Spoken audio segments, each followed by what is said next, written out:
আজকে এমন একটি গায়ককে নিয়ে কথা বলতে চলেছি যার কণ্ঠ একসময় কোটি কোটি মানুষের হৃদয় ছুঁয়ে গেছিল, যার গান শুনে মনে হতো শুধু গান নয়, একটা অনুভূতি। হ্যাঁ, আমি বলছি আতিফ আসলামের কথা।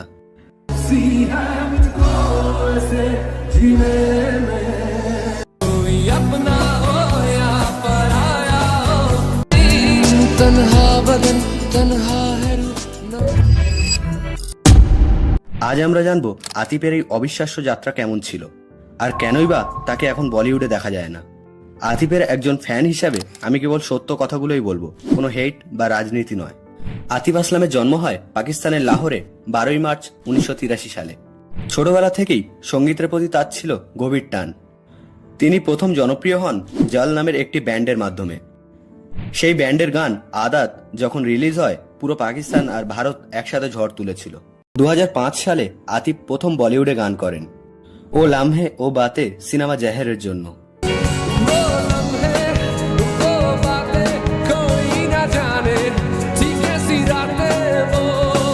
তারপর একের পর এক হিট, তেরা হোনে লাগা হুঁ, পেহলি নজর মে, জিনা জিনা, দিল দিয়া গাল্লা।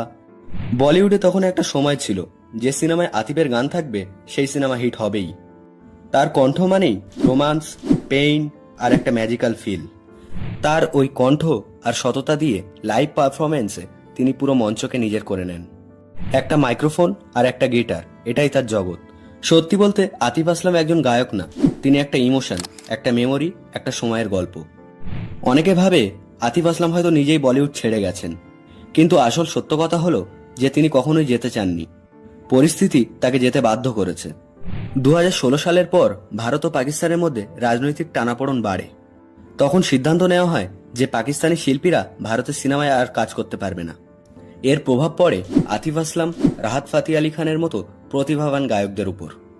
এই অবস্থায় আতিফ নিজের দেশে এবং আন্তর্জাতিক মঞ্চে গাইতে থাকেন। তিনি বহু ইসলামী নাশিদ, কোক স্টুডিও এর গান আর একাধিক আন্তর্জাতিক প্রজেক্ট করেছেন। আজ আতিফ আসলাম এশিয়ার অন্যতম সেরা ভোকালিস্ট।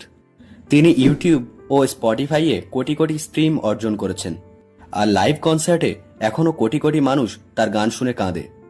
তিনি নিজের সঙ্গীতে শান্তি ও ভালোবাসার বার্তা দেন, সেটা হোক তাজদারে হারাম, রাফতা রাফতা কিংবা কাদিতে হাস বলবে। আতিফ আসলাম প্রমাণ করেছেন একজন সত্যিকারের শিল্পী কখনোই সীমানায় আটকে থাকে না।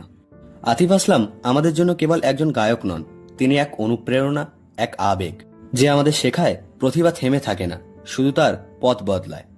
আমি একজন ডাইহার্ড ফ্যান হিসাবে আজও আশা করি একদিন আবার বলিউডের পর্দায় বাজবে তার গান, আর পুরো হল ভরে যাবে তার কণ্ঠে সেই পুরনো ম্যাজিক দিয়ে।